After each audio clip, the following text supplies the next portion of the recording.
Sekalipun dia misalnya tidak bisa rukuk secara sempurna, tidak bisa sujud ke bawah, tetapi masih bisa berdiri, maka yang utama adalah berdiri.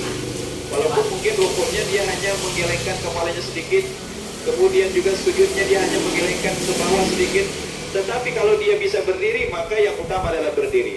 Tetapi sekalipun dia tidak bisa berdiri, maka yang kedua adalah bisa dengan duduk. Bahkan Rasulullah SAW saking inginnya beliau berdiri, Pak, dalam keadaan beliau lanjut usia, pada saat itu beliau bersandar, Pak. Jadi ada tiang yang beliau buat, kemudian beliau bersandar pada saat itu.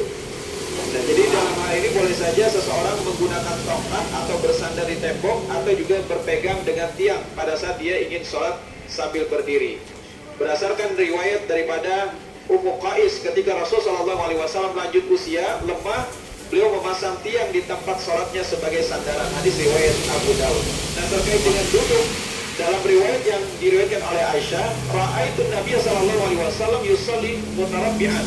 Jadi aku melihat Nabi SAW, kata Aisyah, beliau sholat duduk itu sambil bersila. Jadi duduknya itu duduk sila, Pak.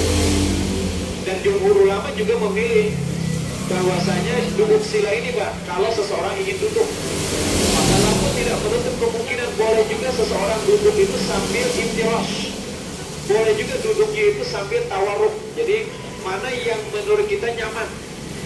Walaupun memang tadi yang dipilih oleh jumhur ulama itu adalah duduk sila.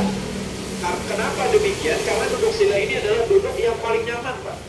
Coba bayangkan kalau seandainya harus misalnya iftirash atau harus tawaruk, ada orang yang sakit kakinya tidak bisa, tapi kalau sila insya Allah semua orang bisa.